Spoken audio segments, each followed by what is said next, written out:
이 시간 생각할 하나님 말씀은 구약성경 열왕기하 6장 24절에서 33절 말씀입니다. 구약성경 571페이지에 있는 열왕기하 6장 24절에서 33절 말씀입니다. 찾으신 분은 일어나서 교독합니다.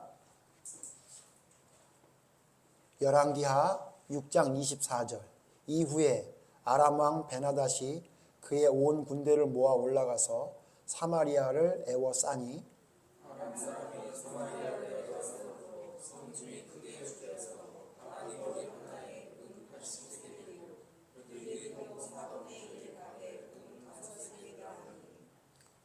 이스라엘 왕이 성 위로 지나갈 때에 한 여인이 외쳐 이르되 나의 주 왕이여 도우소서.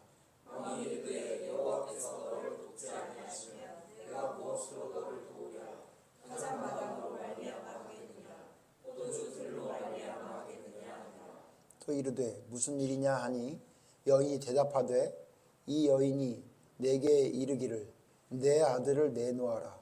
우리가 오늘 먹고 내일은 내 아들을 먹자 하매 우리가 드디어 내 아들을 삶아 먹었더니 이튿날에 내가 그 여인에게 이르되 내 아들을 내놓아라. 우리가 먹으리라 하나 그가 그의 아들을 숨겼나이다 하는지라. 왕이 그 여인의 말을 듣고 자기 옷을 찢으니라. 그가 성 위로 지나갈 때에 백성이 본즉 그의 속살에 굵은 배를 입었더라. 왕이 이르되 사밧의 아들 엘리사의 머리가 오늘 그 몸에 붙어있으며 하나님이 내게 벌 위에 벌을 내리실지로다 하니라. 그때 엘리사가 그의 집에 앉아있고 장로들이 그와 함께 앉아있는데 왕이 자기 처소에서 사람을 보냈더니 그 사자가 이르기 전에 엘리사가 장로들에게 이르되 너희는 이 살인한 자의 아들이 내 머리를 베려고 사람을 보내는 것을 보느냐. 너희는 보다가 사자가 오거든 문을 닫고 문 안에 들이지 말라. 그의 주인의 발소리가 그의 뒤에서 나지 아니하느냐 하고 왕이 이르되 이 제안이 여호와께로부터 나왔으니 어찌 더 여호와를 기다리리요. 아멘. 자리에 앉으십시오. 오늘은 본문 말씀을 중심으로 굵은 베옷을 입고 다닌다 해도 라는 제목을 가지고 하나님의 말씀을 생각해 보려고 합니다.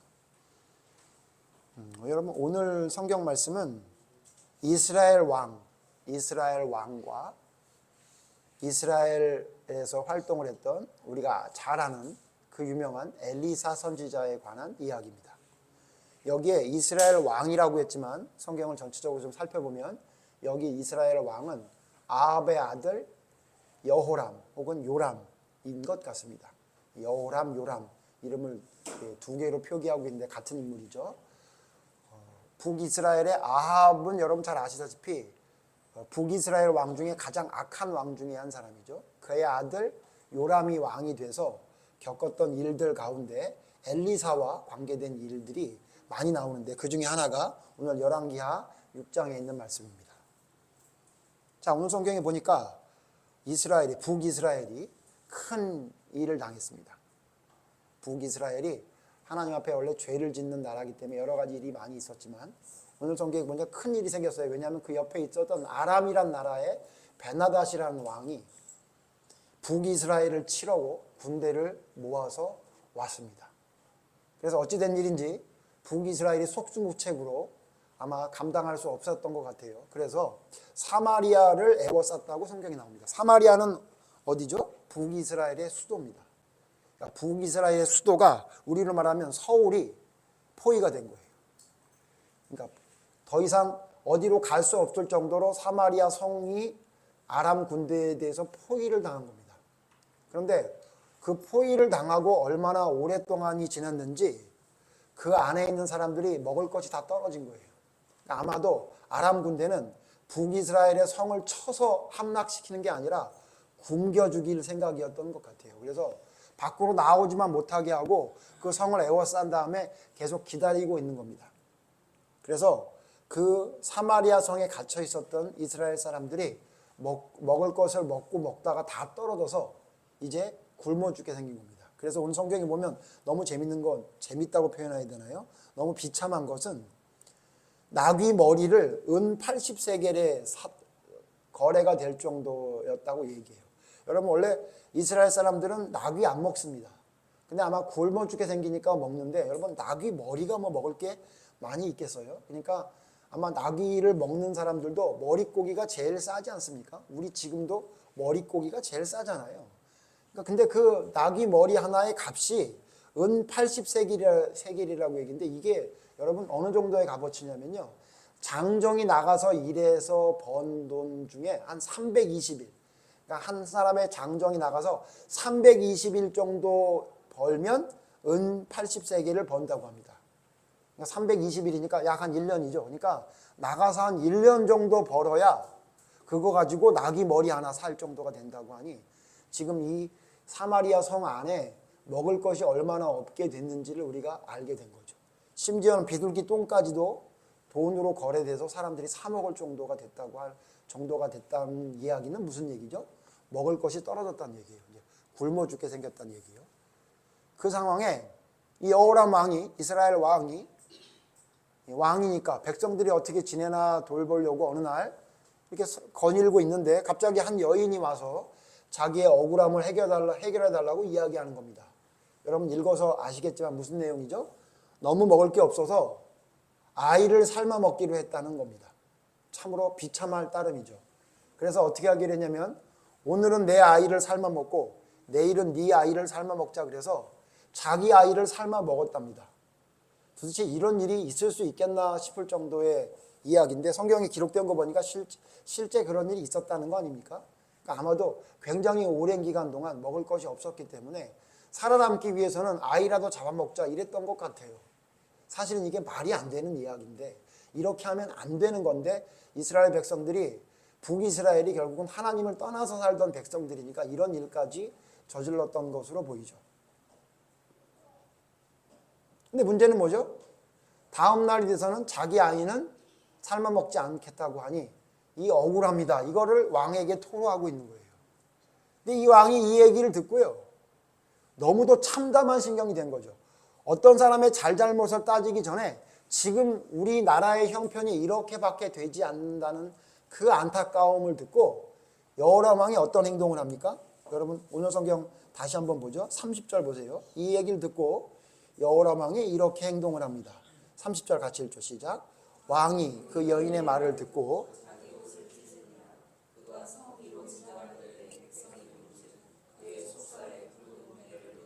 왕이 그 이야기를 듣고 누가 잘못했다 잘했다는 이야기를 판결하기 전에 제일 먼저 어떤 마음이 들어요? 참담한 마음이 들어서 옷을 찢습니다. 여러분 옷을 찢는다는 행위는 성경에서 뭘 말하고 있죠? 참담하고 안타까운 상황이 됐을 때 하나님 앞에 나올 때 보통 옷을 찢는 행위를 많이 합니다. 그리고 옷이 찢어져서 자세히 봤더니 그 안에 왕이 뭘 입고 있었냐면 굵은 배의 옷을 입고 있었다고 성경에 나옵니다. 그러니까 옷을 찢었는데 그 안에 무슨 옷을 입었나 했더니 속옷이 굵은 배옷을 입었어요. 여러분 잘 아시죠? 굵은 배옷은 언제 입죠? 회개할 때, 하나님께 무엇인가 간절히 구할 때, 너무도 힘들어서 더 이상 하나님께 나아가 할 말이 없고 하나님만 의지하게 될 때 보통 굵은 배옷을 입습니다. 그러니까 이게 무슨 얘기냐면, 이미 그 밖에 나가서 그 여인의 말을 듣기 전에 여호람 왕은 회개의 자세를 갖췄다는 거예요. 굵은 배옷을 입고 있었던 거예요. 그래서 이 말씀을 그대로 보면 굵은 배옷을 입고 안타까운 상황에 옷을 찢는 걸 보니까 여호람 왕이 하나님 앞에 올바른 회개의 모습을 하는 것처럼 보입니다. 더구나 재판을 하는 게 아니라 이 지금 상황이 얼마나 안타까운지를 왕으로서 절감하면서 배옷을 입고 옷을 찢는 모습을 통해 참담함을 보여주고 있어요. 그러니까 이 모습을 그냥 보면 참으로 여호람 왕은 하나님 앞에 안타까운 마음으로 회개하는 모습을 보이는 것처럼 보입니다. 배옷도 입었고요, 옷도 찢었어요. 여러분 옷을 찢고 배옷을 입는다는 건 구약 성경에 자주 나오는데 하나만 찾아보면요. 어떤 때 이런 걸 하냐면요. 예, 하나님 앞에 진짜 회개할 때 이런 일을 해요. 에스더 4장 1절을 한번 보세요. 에스더 4장 1절. 에스더 4장 1절을 보면 거기에 진짜 회개하는 사람의 모습이 나옵니다. 에스더 4장 1절. 구약성경 753페이지는 에스더 4장 1절 같이 읽죠. 시작. 모르드게가 이 모든 일을 알고 자기의 옷을 찢고 굵은 베옷을 입고 죄를 뒤집어 쓰고 성중에 나가서 대성통곡하며. 여러분 에스더 말씀은 여러분 잘 아시겠지만 에스더가 있었던 당시에 무슨 일이 생겼죠? 예, 하만이란 자가 이스라엘 백성을 죽이기 위해 몇 날 며칠이 되면 이스라엘 백성들의 것을 다 뺏고 그들을 죽여도 된다는 법을 하나 만들게 되죠. 왕에게 허가를 받아서. 그 얘기를 들었던 모르드게가 그 참담함에 어떻게 합니까? 옷을 찢고 굵은 베옷을 입고 죄를 무릅쓰고 하나님 앞에 대성통곡하는 이야기가 나옵니다. 무슨 얘기죠? 참담한 상황, 또한 어떻게 할 수 없는 상황, 우리의 죄를 용서해달라는 어떤 그런 표현을 할 때 이스라엘 백성들은 자기가 원래 입던 옷을 찢고 굵은 베옷을 입고 죄를 무릅씁니다. 자, 여러분 에스더에 나오는 모르드게는 하나님 앞에 진짜 회개를 하며 진짜 기도를 했던 사람입니까? 아닙니까? 진짜 하나님 앞에 회개하고 기도를 했던 사람이에요. 그래서 이 모르드게의 기도가 결국 이루어져서 하만의 그 계획이 수포로 돌아가게 되고 오히려 하만이 죽는 일이 기록된 게 에스더 서신의 말씀이잖아요. 그런데 여러분 지금 이 모르드게의 진짜 회개하고 하나님 앞에 나가는 모습과 우리가 좀 전에 읽었던 여호람 왕의 모습이 똑같죠? 같아요. 옷을 찢고 굵은 베옷을 입었어요. 그렇다면 여호람 왕은 진짜 하나님 앞에 회개한 걸까요? 여러분 이 굵은 베옷 하면 또 생각나는 사람이 하나 있는데 이 사람만 잠깐 생각해보고 다시 돌아오면 여러분 굵은 베옷을 입었다 그러면 누가 생각이 납니까? 생각이 잘 안 날 거예요. 근데 제가 생각나게 해드릴게요. 마태복음 3장에 보면 한 사람이 나오는데 이 사람이 바로 굵은 베옷을 입은 유명한 사람입니다. 마태복음 3장 4절 보면요. 이렇게 기록하고 있어요. 다 같이 읽죠. 마태복음 3장 4절 시작. 이 요한은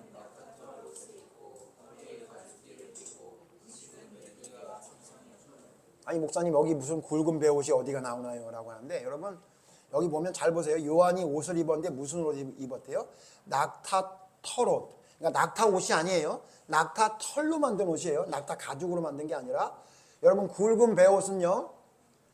보통 두 가지 정도의 짐승의 털을 가지고 만든답니다. 하나는 염소털이고 하나는 낙타 털을 가지고 만들었다 그래요.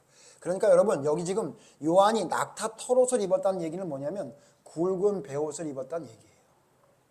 그러니까 세례 요한이 밖에 나가서 백성들에게 뭐라고 복음을 전했죠? 회개하라, 천국이 가까웠느니라 이렇게 얘기했죠. 그럼 여러분 여러분 회개했다는 건 뭐죠? 회개하라고 얘기하는 자가 자기도 회개하지 않고 회개를 전할 리가 없죠. 그러니까 무슨 얘기냐면 세례 요한이 낙타 털옷을 입고 끝까지 살았다는 얘기는 뭐냐면 자기 스스로가 이 백성의 참담함을 보고 오늘 성경에 봤던 여호람 왕처럼 이 백성들이 전부 다 지옥에 갈 자식처럼 행동하는 걸 보고 참담함에 낙타 털로 만든 굵은 베옷을 입고 평생을 살았던 겁니다. 자, 세례 요한이 낙타 털로 굵은 베옷을 입고 살았다면 여기 지금 오늘 성경에 말했던 이 여호람 왕은 진짜 하나님 앞에 올바른 모습으로 서 있는 거 아닙니까? 자기가 입는 왕복 안에다가 굵은 베옷을 입고 있었으니 말입니다. 그런데 말입니다. 이 여호람 왕이 진짜 회개한 모습이 아니라는 것이 오늘 성경에 나옵니다. 그러니까 무슨 얘기냐면요. 옷을 찢고 굵은 베옷을 입고 다닌다고 해도 하나님 앞에 진짜 회개한 사람이 아닐 수 있다는 사실을 오늘 성경을 통해 여러분 알아야 됩니다. 그래서 제가 오늘 굵은 베옷을 입고 다닌다 해도 라고 제목을 잡았는데 사실 이 말은 무슨 말이냐면요. 진짜 회개란 무엇인지에 대해서 여러분과 이야기하기 위해서 오늘 본문을 선택한 겁니다. 자 보세요. 여호람 왕이 굵은 베옷을 입어요. 이미 입고 있었어요. 그리고 백성의 참담한 모습을 보면서 옷을 찢으면서 회개하고 참담한 모습을 하나님 앞에 아뢰입니다. 그런데 이 베옷을 입고 다니면서 옷을 찢었던 여호람이 두 가지 행동을 하게 되는데, 두 가지 모습이 나오는데 오늘 그 모습을 보죠. 이 모습을 보면 여러분이 알게 될 거예요. 진짜 회개한 게 아니라는 거죠. 31절 보세요. 옷을 찢은 다음에 갑자기 이런 말을 합니다. 31절 다 같이 읽죠. 시작. 왕이 이르되 사밧의 아들 엘리사의 머리가 오늘 그 몸에 붙어 있으면 하나님이 내게 벌 위에 벌을 내리실지로다 하니라. 갑자기 뜬금없는 이야기를 하는 것처럼 보여요. 갑자기 누구 얘기를 해요? 엘리사 얘기를 해요. 엘리사의 머리가 그의 몸에 붙어 있으면 안 된다는 얘기예요. 무슨 얘기예요? 목을 쳐 죽이겠다는 얘기죠. 그러니까 무슨 얘기냐면 지금 여호람 왕이 갑자기 그 이야기를 듣더니 뭐라고 얘기하냐면, 옷을 찢고 굵은 베옷을 입고 다니면서 뭐라고 얘기를 하냐면 엘리사를 죽여버릴 거다. 그러면서 뭐라고 얘기하냐면 만약에 그 일이 이루어지지 않으면 그 벌이 내게 미칠 거다. 여러분 지난주 기억나세요? 하나님이 이렇게 얘기하는 걸 싫어한다는 거 여러분에게 성경의 인물을 통해 말씀드렸죠. 여러분 이세벨이 뭐라 그랬어요? 엘리야 선지자 내가 오늘 죽일 거다. 안 죽이면 내게 벌을 내릴 거다. 이렇게 얘기했던 거 기억나시죠? 사울 왕이 또 뭐라 그랬어요? 자기가 말한 대로 안 했다고 자기 아들 요나단이 오늘 반드시 죽일 거다. 안 죽으면 내게 벌 위에 벌을 내릴 거다. 이렇게 얘기했던 거 기억나시죠? 지금 여호람 왕이 똑같이 얘기해요. 뭐라고? 자기가 왕이니까 뭐가 된 것 마냥 반드시 엘리사를 죽이겠다고 이렇게 호언장담하고 있어요. 한번 생각해 보세요. 진짜 회개한 사람이 이런 얘기를 할까요? 진짜 회개한 여호람 왕이 엘리사를 죽이겠다는 얘기를 할 수 있을 것 같아요. 그리고요 33절 보세요. 그리고는 자기가 말한 대로 실제로 실천합니다. 33절 다시 읽죠. 시작. 무리와 말을 할 때에 그 사자가 그에게 이르니라. 왕이 이르되 이 재앙이 여호와께로부터 나왔으니 어찌 더 여호와를 기다리요. 첫 번째는 죽이겠다 그래놓고 진짜 그 사자를 보내서 죽이려고 실천한 거예요. 그리고는 또 뭐라고 말하냐면 이 모든 재앙이 여호와께로부터 왔으니 내가 어떻게 여호와를 더 기다리겠느냐 이렇게 얘기해요. 이 얘기 무슨 얘기냐면요. 원래 여호람 왕은요 이제 우리가 살펴보겠지만 무슨 일을 할 때 하나님의 선지자에게 물어봤어요. 그리고 뭐 행동을 했어요. 근데 물어보지도 않고 지금 엘리사를 죽이겠다고 사람을 보냈어요. 그리고 뭐라 그랬냐면 아니 이 재앙이 하나님께로부터 왔는데 내가 무슨 하나님께 무슨 말을 들을 필요가 있겠느냐. 그냥 내가 생각한 대로 죽여버리면 되는 거지. 하나님이 이 재앙을 줬는데 하나님이 우리에게 뭐라고 얘기할 게 뭐가 있겠어? 라고 본인이 생각한 거예요. 자 보세요. 하나님께 진정 회개하고 참담함을 이야기하는 자가 이렇게 얘기하겠어요? 그럴 리가 없죠. 근데 여러분 이 얘기를 좀 이해하려면 조금 좀 앞에 사건을 생각해 봐야 돼요. 도대체 왜 갑자기 아람 군대가 애워쌌는데 엘리사 탓을 하고 엘리사를 죽여야 된다고 얘기할까요? 여러분 이 앞에 보면요. 아람 군대가 지금 말고 이전에 쳐들어오려고 했었어요. 여러분 6장 같은 장 6장 8절 보세요. 8절. 그때 아람 왕이 이스라엘과 더불어 싸우며 그의 신복들과 의논하여 이르기를 우리가 아무데 진을 치리라 하였더니, 여러분 지금 쳐들어오기 전에 언젠지는 모르겠는데 좀 시간 전에 아람 왕이 쳐들어오려고 준비를 했었어요. 그래서 자기 신복들하고 야 어디에 진을 쳐가지고 이스라엘을 치러 가자 그랬어요. 여러분 다 안 읽겠습니다만 이 일이 이루어집니까 안 이루어집니까? 안 이루어져요. 왜냐하면 신기한 건 뭐냐면 아람 군대가 진만 치면 이스라엘이 와가지고 어디 숨었는지를 알아가지고 쳐가지고 자꾸 문제가 되는 거예요. 그래서 아람 왕이 뭐라고 그러냐면 아무래도 우리 중에 스파이가 있는 것 같다 이렇게 얘기해요. 아니 도대체 어디에 진만 치면 어떻게 그 이스라엘 백성들이 와가지고 알고선 우리를 막냐. 이건 있을 수가 없다. 우리 중에 스파이가 있지 않는 한 이런 일을 이루어질 수 없다. 이렇게 얘기하니까 여러분 겁이 났던 그 신하 중에 하나가 뭐라고 얘기해요? 아닙니다 왕이시여. 우리에게 스파이가 있는 게 아니라 저 이스라엘 나라에는 엘리사라는 선지자가 있는데 우리가 집에서 한 얘기까지 다 그 사람은 듣습니다. 그렇게 얘기를 해요. 그래? 우리가 지금 하는 얘기를 엘리사라는 선지자가 다 들어? 그래서 그 들은 얘기를 이스라엘 왕에게 전해주니까 우리가 이렇게 된 거라고, 스파이가 아니고. 그래? 그러면 되게 쉽네. 이스라엘을 치러 갈 게 아니라 엘리사를 치자. 그래요. 그래서 엘리사가 어딨냐? 그랬더니 도단성에 있습니다. 그래? 그럼 군대를 이끌고 가서 그 한 놈 잡으려고 도단성을 에워싸라. 그래요. 여러분 그 잘 아는 도단성에 있었던 엘리사 사건 그거예요. 그래서 실제로 도단성에 있는 엘리사를 잡으러 아람 군대가 도단성을 에워싸요. 근데 여러분 잘 아시죠? 그랬더니 그걸 보고선 엘리사의 몸종이 뭐라 그래요? 큰일 났습니다. 그러잖아요. 근데도 여유롭게 앉아있던 엘리사가 뭐라 그래요? 둘러봐라 이놈아. 아람 군대보다 더 많은 불말과 불병거가 있다. 그 이야기 아시죠 여러분? 그래서 결국 어떻게 되죠? 엘리사가 밖에 나와가지고 어떻게 해요? 갑자기 그 엘리사를 잡으러 왔던 아람 군대의 눈을 멀게 해요. 그래서 눈을 멀게 한 다음에 그 군대들을 모두 데리고 어디로 데려가요? 사마리아 성으로 가요. 그래서 여호람 왕 앞에 그 군대를 전부 다 그 군인들을 몽땅 다 앞에 세워요. 눈을 멀게 한 다음에. 그리고는 눈을 떠라. 그러니까 눈을 떴죠. 눈을 떠보니 어디에요? 아람 군대가? 사마리아 성 안에 들어와 있는 거예요. 자, 그때 여러분. 그때 여호람 왕이 엘리사에게 이렇게 물어봐요. 21절 보세요. 6장 21절 보세요. 6장 21절 같이 읽죠. 시작. 이스라엘 왕이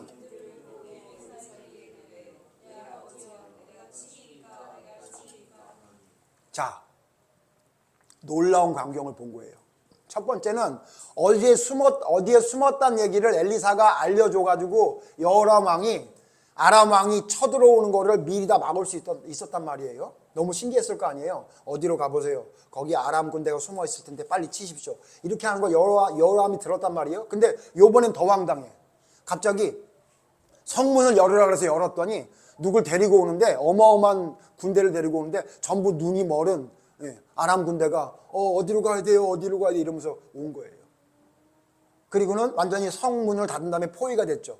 그러니까 여호람 왕이 뭐라 그래요? 아람 군대 다 데리고 왔네. 엘리사가. 야 대박이다. 그리고 뭐라 그래요? 내가 치리까? 여러분 성경 잘 보세요. 치리까 한 번 말해요? 두 번 말해요? 두 번 말해요. 그렇죠? 여러분 우리 아이들 보면요. 너무너무 좋잖아요? 그럼 두 번 얘기해요. 뭐 예를 들어서 간식이 맛있는 얘기 있잖아요. 목사님 이거 먹어도 돼요? 목사님 먹어도 돼요? 이렇게 그래요. 근데 별로 맛없는 건요. 물어보지도 않고 먹어도 되죠? 이렇게 물어보고 말아요. 그죠?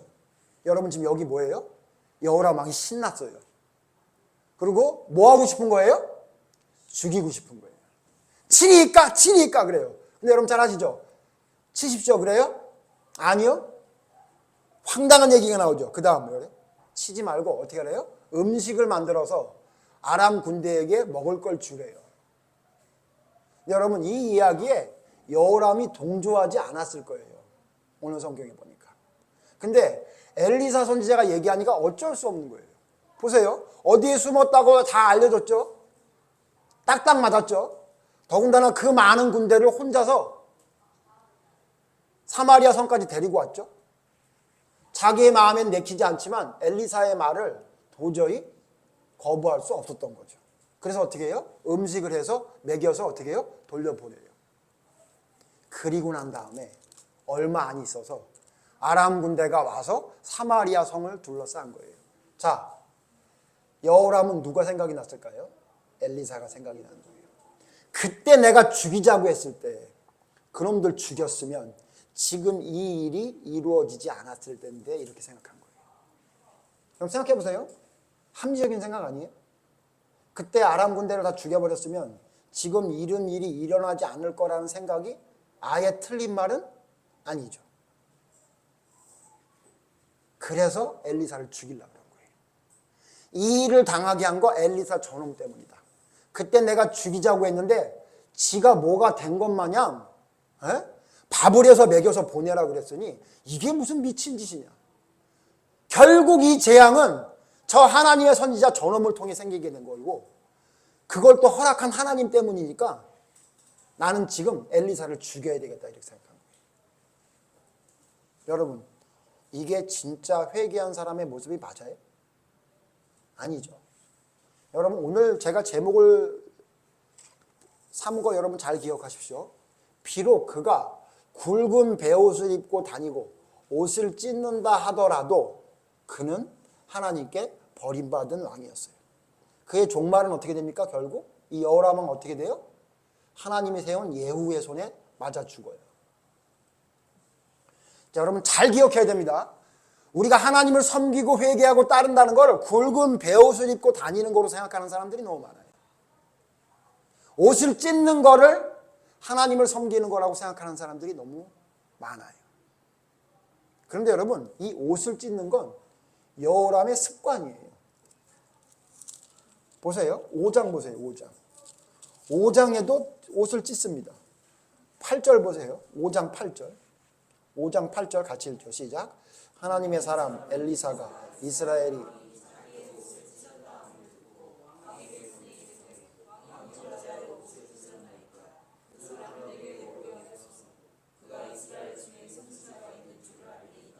이것도 여러분 잘 아는 사건이에요. 이거 뭔지 아세요? 아람의 군대 장관이었던 나아만이 문둥병이 걸렸어요. 그런데 나아만 집에서 길르던 여종이 이스라엘 사람들이었는데 이스라엘 여자의 꼬마 소녀였는데 뭐라고 얘기해요? 그거 우리나라에 있는 선지자한테 가면은 낫는데 이렇게 얘기한 거예요. 그래서 나아만이 뭐라 그래요? 왕에게 부탁하죠. 저 아무래도 이스라엘 나라 갔다 와야 되겠습니다. 거기 선지자가 있는데 그 선지자 만나야 되겠습니다. 그랬잖아요. 그래서 어떻게 해요? 그 아람 왕이 어떻게 해요? 그래 내가 편지 써줄게. 그리고 편지를 써요. 뭐라고요? 내가 지금 우리 군대 장관은 너희한테 보내는데 이 사람이 문둥병에 걸렸으니 이 사람을 낫게 해줘라. 이 편지를 써가지고 누구에게 가져가요? 아니 아람 왕 군대 장관이니까 누구를 먼저 찾아가야 돼요? 왕을 먼저 찾아가요. 왕에게 찾아가서 왕에게 편지를 줘요. 그랬더니 이 편지를 받은 왕 이거 분명히 여호람 왕으로 보여지거든요. 여호람 왕이 뭐라 그래요? 옷을 찢으면서 뭐라 그래요? 이 어찌 읽어보죠. 7절 보세요. 7절 같이 읽죠. 시작. 이스라엘 왕이 그 글을 읽고 자기 옷을 찢으며 이르되 내가 사람을 죽이고 살리는 하나님이냐?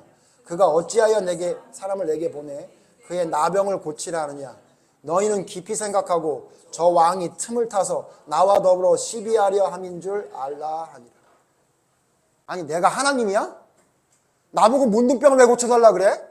이거 분명히 이거를 시비 삼아가고 우리랑 전쟁하려고 그러는 것 같아. 너희들 조심해라 이렇게 얘기한 거예요. 여러분 그러면서 어떻게 했어요? 옷을 찢은 거예요. 여러분 믿음의 사람들 중에 막 기도하다가 엄청 우는 사람들 많이 있어요. 여러분도 그렇고 저도 그렇죠. 또 막 가슴을 치면서 막 하나님께 기도하는 사람들이 있어요. 막 손을 들고 하나님께 기도하는 사람이 있어요. 무릎을 꿇고 막 2시간, 3시간 하나님께 기도하는 사람도 있고요. 길을 걸어가면서도 하나님께 막 기도하는 사람들도 있죠. 근데 그 사람들한테 물어봐요. 당신이 하나님의 사람입니까? 그럼 맞대요. 나는 예배도 한번 빠지지도 않고 나는 11조도 제대로 드리고 나는 하나님의 말씀을 항상 차고 다니고 나는 하나님의 뜻대로 항상 기도하면서 사는 사람이다. 이렇게 얘기해요. 여러분 쭉 얘기하니까 여러분 얘기 같기도 하지만 성경에 나오는 인물 누구들하고 비슷하죠. 누구죠? 바리새인들이 그랬죠. 나는 11조 드리는 사람이고 나는 이스라엘 사람이고 나는 아브라함의 자손이고 그랬던 거 기억나지 않으세요? 제가 무슨 말씀을 드리는지 여러분이 이해하십니까? 그게 습관일 수 있다는 사실을 기억해야 돼요. 하나님 앞에 나와 눈물 흘리는 거 그거 그냥 습관일 수도 있어요. 누구처럼? 여호람처럼. 여호람은 습관적으로 옷을 찢었어요. 뭐 일만 있으면 옷 찢어요. 알았을까요? 몰랐을까요? 알죠. 하나님 앞에 답답하고 억울하고 회개할 때는 옷을 찢는다는 걸 모를 리 없죠. 이스라엘 사람들은. 그러니까 그걸 이용하는 거예요. 자기의 참담함. 근데 문제는 뭐예요? 그가 옷을 찢은 다음에 하는 얘기를 보면 전혀 하나님의 사람과 상관없는 사람이에요. 뭐라 그래요? 자기가 판단해요. 이거 전쟁하려는 거다. 여러분 나아만 보낼 때 아람 왕이 전쟁하려고 했었어요? 아니요. 자기 나라에 엘리사라는 선지자가 있어서 고칠 수 있다는 사실을 자기만 모르고 있는 거예요. 자기 생각대로 판단하는 거예요. 옷도 찢고 굵은 베옷도 입는데 이건 전쟁하려는 거다. 이건 엘리사를 죽여야 되는 거다. 이건 하나님을 기다리면 되지 않는 거다. 자기가 생각하고 자기가 판단하고 자기 마음대로 사는 거죠. 여러분, 이걸 회개라고 하잖아요. 이걸 믿음이라고 하잖아요. 여러분, 혹시 믿음이 하나님이 하라고 하는 거 11조도 하고 예배도 드리고, 여러분 지금 예배 참석하고 있고 기도도 하고, 이걸 여러분 믿음이라고 생각하세요? 맞죠? 그게 믿음이죠. 그런데 여러분, 그게 진짜인지 아닌지를 가릴 수 있는 것이 바로 뒤에 따라와야 돼요. 뭐죠?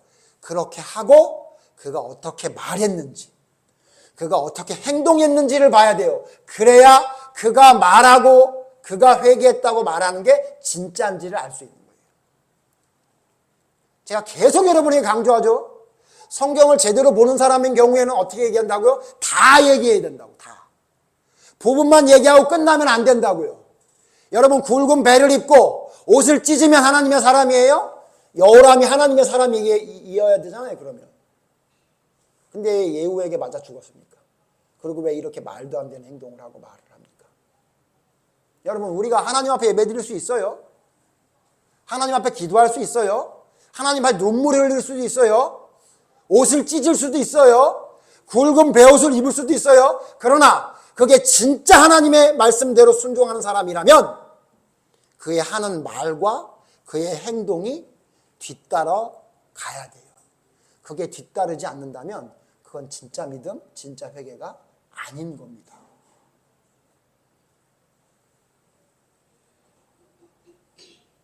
그리고는요, 여러분, 엘리사를 만나죠. 엘리사가 죽이러 오는지 알아가지고 대비를 했는데 결국은 만나요. 그리고는 이런 얘기를 하니까 엘리사가 뭐라고 얘기해요? 여러분 7장 1절 2절 보면요, 여러분 이거 재밌지 않아요? 집에 가서 이런 거 좀 보시라고요. 드라마만 보지 말고, 그 재미없는 드라마, 뻔한 드라마 보지 말고 이 성경 좀 보시라고요. 엘리사가 뭐라 그래요? 왕에게 내일 아침에 너희들 잘 먹고 잘 살 거다, 이렇게 얘기해요. 내용이 그거예요. 그 얘기를 듣고 여러분 2절에 이렇게 반응하는 사람이 하나 있었어요. 2절 보세요. 2절 7장 2절 열왕기하 7장 2절 같이 봅시다. 시작. 그때 왕이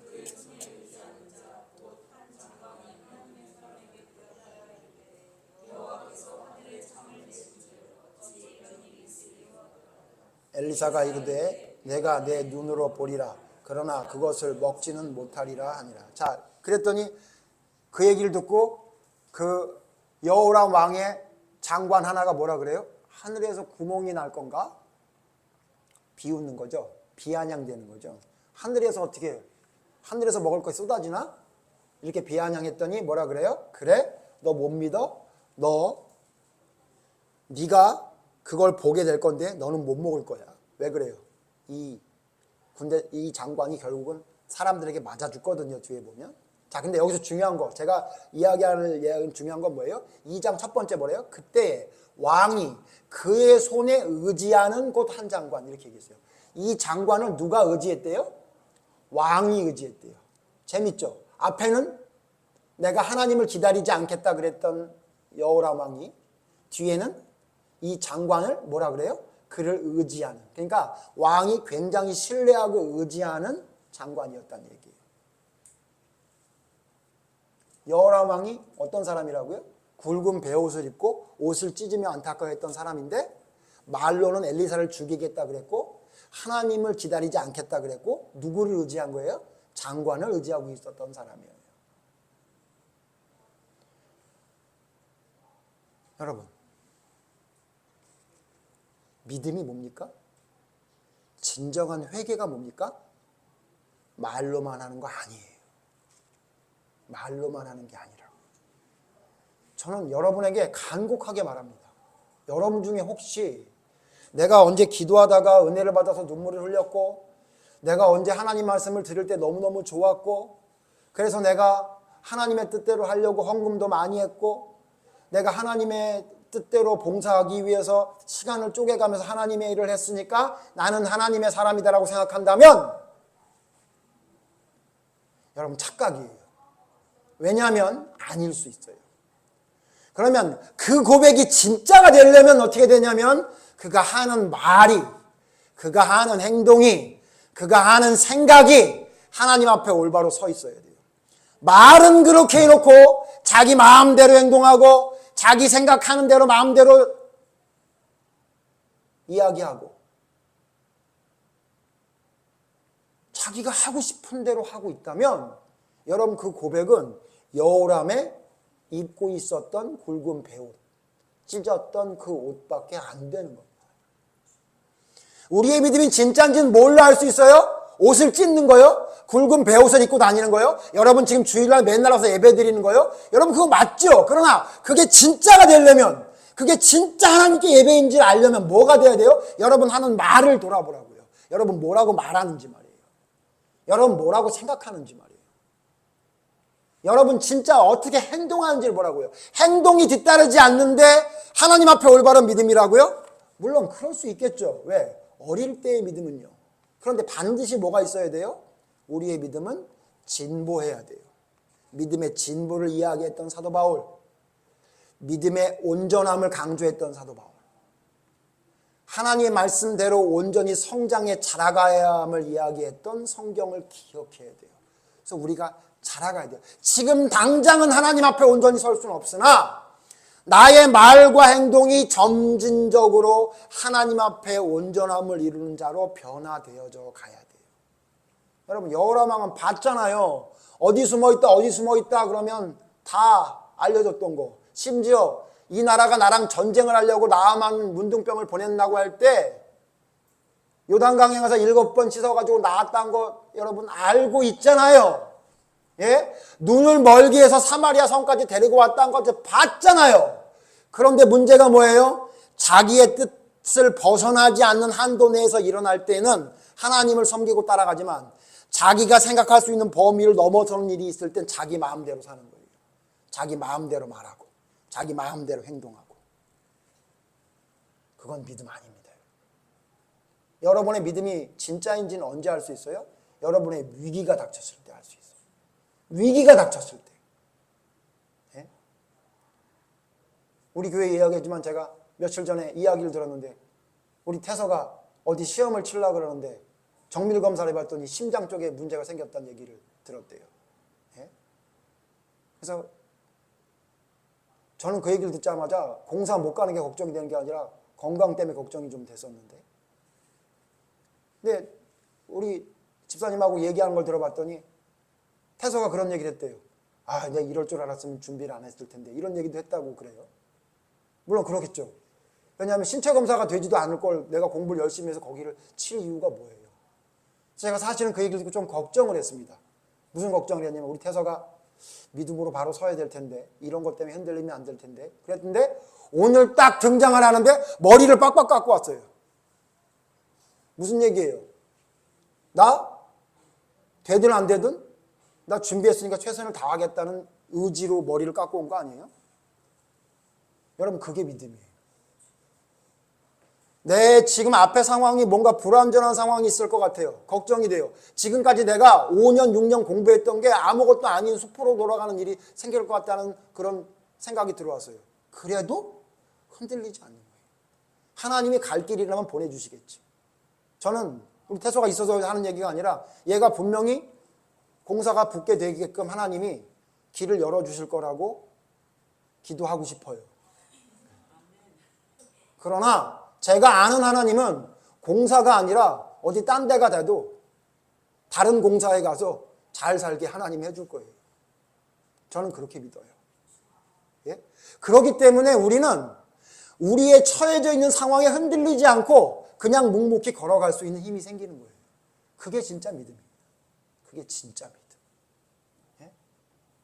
여러분 여호람 왕 보세요. 엄청 하나님을 잘 섬기는 왕 같아요. 예? 하나님의 선지자가 말하면 순종하는 사람처럼 보이기도 해요. 그런데 결정적인 순간이 되면 하나님을 모른다고 돌아서는 거예요. 여러분 그건 믿음 아닙니다. 그건 믿음 아니에요. 그걸 믿음이라고 이야기하는 사람들의 이야기에 현혹되지 마십시오. 그래서 성경은 뭐라 그래요? 이렇게 말하고 있어요. 요엘 2장 13절에 이렇게 말하고 있어요. 요엘 2장 13절. 여러분 중요한 성경입니다. 여러분 꼭 찾아서 표시해 놓으세요. 요엘 2장 13절.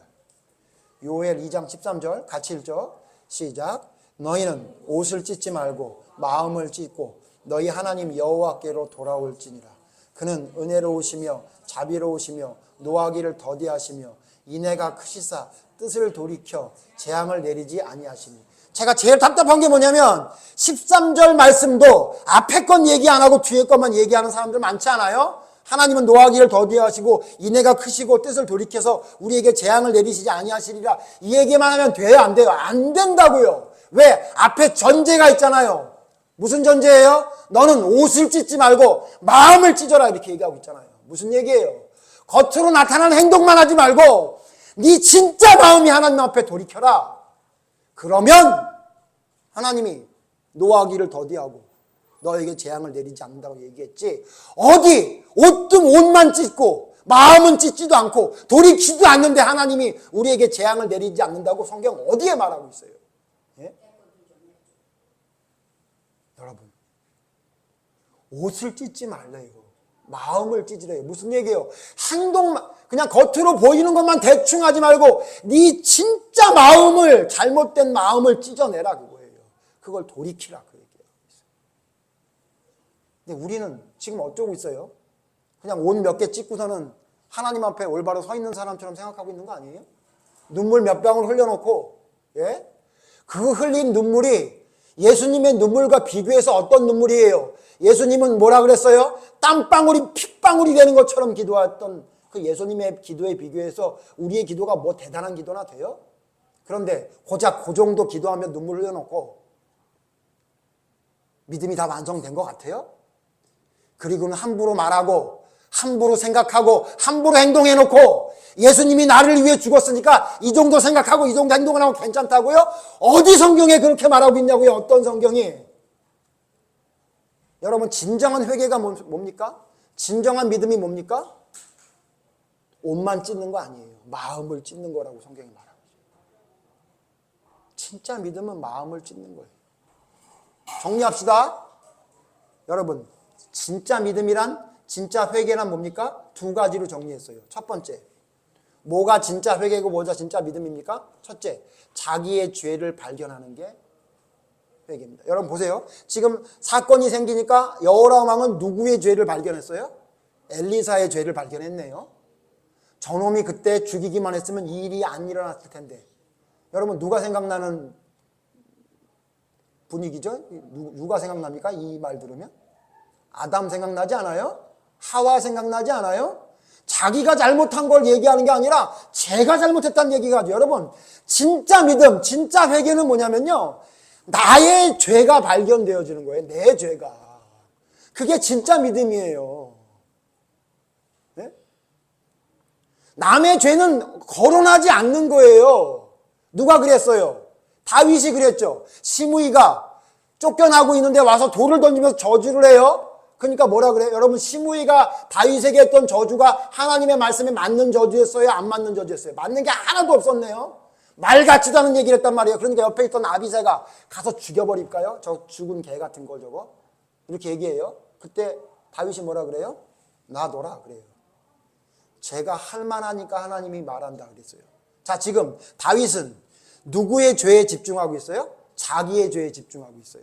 제가 말하는 게 하나도 맞는 말이 아니란 말이에요. 근데 저놈의 죄에는 아예 생각도 안 해요.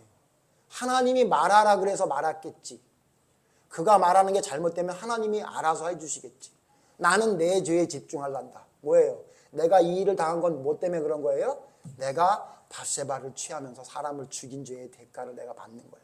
하나님이 백주 대낮에 강간하는 일이 있다고 얘기했어 나단 선지자한테. 그 일이 이루어지는 거야 라고 하고 시므이가 무슨 말을 잘못했는지 여러분 생각하지 않아요. 자기의 죄에 집중해요. 제가 믿음의 사람 만나서 얘기해봐요. 그럼 그 사람 뭐라 그래요? 자기가 이렇게 된 데에는 남편 때문이래요. 자기가 이렇게 된 건 아내 때문이래요. 자기가 이렇게 된 거는 부모님 때문에 그런 거래요. 자기가 이렇게 된 건 자녀들 때문에 이렇게 됐대요. 그런 소리를 하니까 여러분 믿음이 맨날 제자리 걸음하고 앉아있는 거예요. 진짜 믿음의 사람은요 절대 그런 말 하지 않아요. 절대. 여러분 절대입니다. 절대. 성경 잘 보세요. 제 말이 아니라 절대로 그런 말을 하지 않아요. 그런 말을 하는 사람은 믿음이 모자라서 그딴 소리라는 거예요. 아직도 모자라서. 여러분 혹시 그런 말을 했다면 여러분 믿음이 아직도 모르는 거예요. 믿음의 사람은 절대로 자기 죄에만 집중해요. 내가 뭘 잘못했는 거에만 집중해요. 그게 진짜 믿음이고 진짜 회개입니다. 두 번째 여러분, 진짜 믿음이란 진짜 회개란 뭔지 아세요?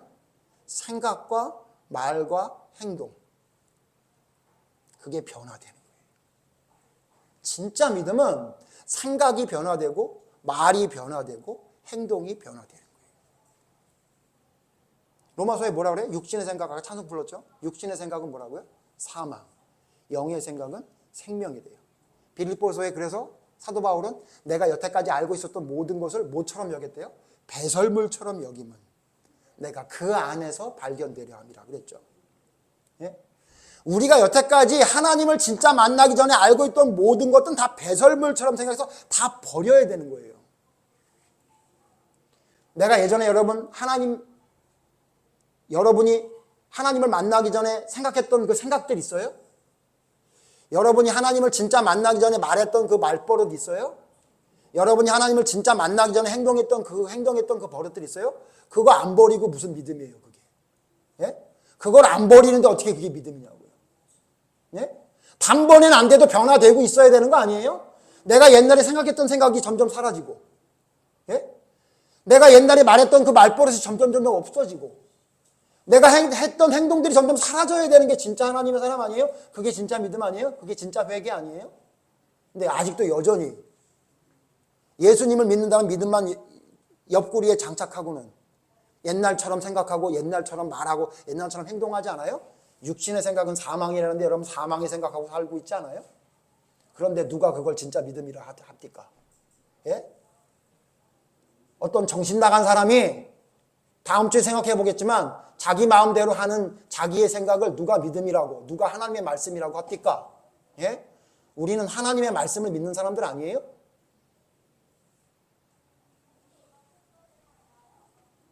하나님의 말씀이 기준이 돼서 하나님의 말씀을 의지하는 거예요. 이 두 가지가 하나님의 말씀이 기준이. 이게 무슨 얘기예요? 하나님의 말씀이 기준이 되니까 내 죄를 발견하는 거 아니에요? 세상의 기준이 된다면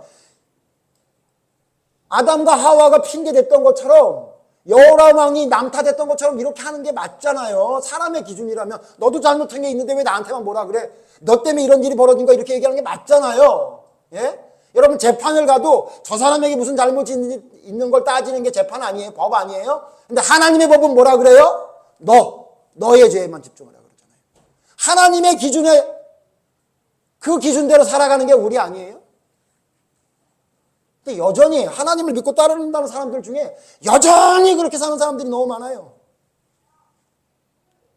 이걸 사도 바울은 뭐라 그래요? 디모데후서 3장 5절에 경건의 모양은 있으나 경건의 능력은 부인하는 자니. 경건의 모양은 있어요. 굵은 베옷도 입었어요. 옷도 찢어요. 예? 11조도 드리고요. 예배도 잘 드리고요. 기도하다 눈물도 흘려요. 근데 진짜 경건이 나타나야 되는 상황에는 불경건해요. 진짜 하나님의 능력이 나타나야 될 그 상황에서는 돌아서요.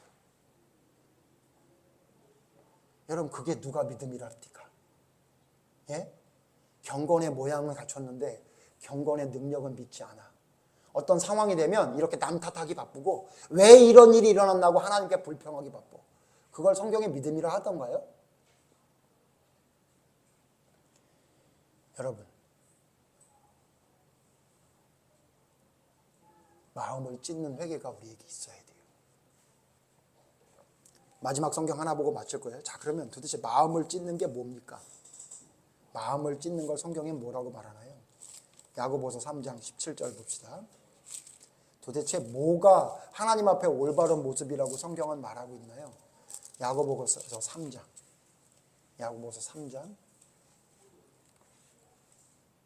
17절 다 같이 읽죠. 야고보서 3장 17절 시작. 오직 위로부터 난 지혜는 첫째 성결하고, 다음에 화평하고, 관용하고, 양순하며 긍휼과 선한 열매가 가득하고 편권과 거짓이 없나니. 18절 화평하게 하는 자들은 화평으로 심어 의의 열매를 거두니라. 13절 한 번 더 있죠. 3장 13절 시작. 너희 중에 지혜와 총명이 있는 자가 누구냐? 그는 선행으로 말미암아 지혜의 온유함으로 그 행함을 보일지니라. 진짜 하나님께 지혜가 총명이 있는 사람이 누구냐? 그의 삶으로 보여주라. 그 삶이 어떻게 된대요? 첫째 뭐요? 성결하고. 두 번째 어떻게 해요? 화평하고, 관용하고, 양순하고, 긍휼을 베풀고, 선한 열매가 가득하고, 편견과 거짓이 없는 거예요. 우리 어때요? 성결해요? 대충 들어오도 된다고 생각하지 않아요? 몸은 그렇게 깨끗이 씻으면서 내 마음속에 있는 못된 생각들은 버릴 생각 안 하고 있는 거 혹시 아니에요? 다음에 화평해요? 모든 사람과 더불어 화평을 하는 말씀 여러분 기억하는데, 여러분 모든 사람과 더불어 화평합니까? 아니면 모든 사람과 더불어 불평합니까? 싸웁니까? 예?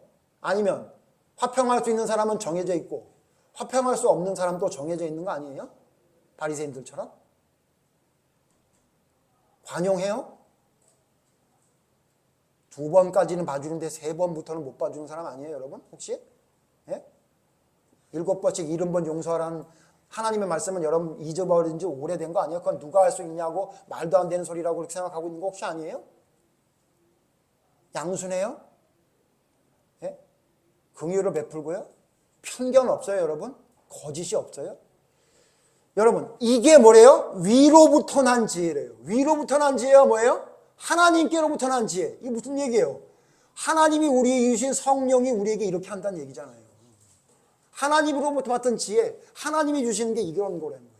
그러므로 뭐예요? 진짜 회개한 사람, 진짜 믿는 사람은 뭐가 나타나야 돼요? 삶으로 나타나야 돼요. 뭐가? 성결하고, 화평하고, 관용하고, 양순하고, 긍휼하고, 편견과 거짓이 없는 사람이 돼요. 그게 진짜 믿음. 그게 진짜 회개예요. 여러분, 하늘로부터 내려오는 이 놀라운 믿음이 우리의 삶이 돼서 우리의 마음을, 우리가 원래 가지고 있던 모든 것을 다 찢어내고 새로운 사람으로 변화되는 것을 중생, 그걸 회개, 그걸 믿음이라고 얘기하는 거예요. 믿음에 대한 오해와 편견이 너무 많습니다. 잘못된 회개가 너무도 판치고 있는 세상입니다. 그러나 여러분과 저만이라도 하나님의 믿음 가운데 올바른 모습으로 서기를 바랍니다. 제가 간절히 바라는 게 하나 있습니다. 제가 간절히 바라는 건 허리가 낫게 해달라는 것도 아니고요. 예? 제가 간절히 바라는 건 부자가 되겠다는 것도 아니고요. 제가 간절히 바라는 건 교인들이 많아져가지고선 교계에 좀 목소리를 낼 수 있는 목사가 되고자 하는 것도 아니고요. 제가 간절히 바라는 건 제가 지금 보고 있는 여러분 모두가 다 천국에 갈 수 있는, 천국에서 만날 수 있는 사람이 되는 거예요. 다음 주에 말씀드리겠지만 그래서 제가 이렇게 여러분 듣기 불편하고 힘든 얘기를 계속하는 겁니다. 왜? 저는 오로지 여러분이 천국에 어떻게 하면 갈 수 있는지, 혹은 어떻게 하면 만에 하나, 10만에 하나, 1000만분의 1의 확률이라도 떨어질 수 있는 가능성이 있는지를 보는 거예요. 그렇게 되지 않기를 바라요. 여러분 기억하십시오. 하나님께서 우리에게 바라는 것은 옷을 찢는 거 아닙니다. 굵은 베옷을 입고 다니는 거 아니에요. 물론 그렇게 해야 되지만 먼저 뭐가 있어야 되는 거예요? 마음을 찢고 하늘로부터 주시는 지혜를 받는 거예요. 하나님으로부터 공급받는 걸 통해 우리의 말과 우리의 생각과 마음과 우리의 행동이 변화되어지는 거예요. 그게 성경에서 진짜 믿음이라고 말하고 있습니다. 여우람처럼 베옷만 입고 다니지 마세요. 여우람처럼 옷만 찢지 마세요. 서기관과 바리새인들처럼 입만 바른 소리를 이야기하는 사람 되지 마세요. 우리의 삶이, 우리의 말 한마디가, 우리의 행동이 하나님의 의를 이룰 수 있는 행동이 될 때 여러분의 베옷은 진짜 베옷이 되고 여러분의 찢은 옷은 진짜 마음을 찢는 회개가 될 것입니다. 진짜가 여러분의 믿음이 되기를, 진짜가 여러분의 회개가 되기를 간절히 바랍니다. 여러분 마음을 찢고 하늘로부터 오는 지혜를 구하는 그것이 여러분의 삶에 나타나는 모두가 되기를 간절히 바랍니다. 기도하겠습니다. 하나님, 우리의 믿음은 너무 형편없어지고 있는 것 같습니다. 성경을 부분적으로만 알고 해석하며 하나님의 말씀을 곡해하는 것 같습니다. 하나님, 우리의 마음을 찢는 회개가 있어야 하겠습니다. 옷만 찢는 외식하는 자가 되지 않게 하시고 우리의 마음 속에 있는 작은 것 하나라도 찾아 온전히 바로 세울 수 있는 믿음의 사람이 되게 해주시옵소서. 그래서 진짜 믿음, 진짜 회개는 남에게 집중하지 않고 나에게만 집중합니다. 나의 작은 것 하나라도 하나님 앞에 낱낱이 드러내 벌거벗은 자처럼 서는 올바른 믿음이, 올바른 회개가 진짜 믿음이란 사실을 잊지 않고 기억하게 해 주시옵소서. 그래서 그 믿음이 내 마음속에 들어올 때 하늘로부터 받는 지혜를 받아 우리의 말과 우리의 생각과 우리의 행동이 반드시 변화됩니다. 하나님, 그 진짜 회개와 그 진짜 믿음이 우리의 회개와 우리의 믿음이 될 수 있도록 인도해 주시옵소서. 여호라망처럼 옷만 입고 다니는 자가 되지 않게 해 주시옵소서. 여호라망처럼 옷만 찢는 퍼포먼스를 보이는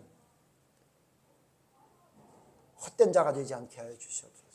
우리의 말과 우리의 행동이, 우리의 삶이 하나님의 기준으로 움직이는 자가 될 수 있도록 인도해 주시옵소서. 그래서 성결하고 화평하며 긍휼을 베풀며 거짓이 없는, 편견이 없는 믿음의 사람으로 온전히 설 수 있는 우리가 될 수 있도록 하나님 저희에게 믿음을 더하여 주시옵소서.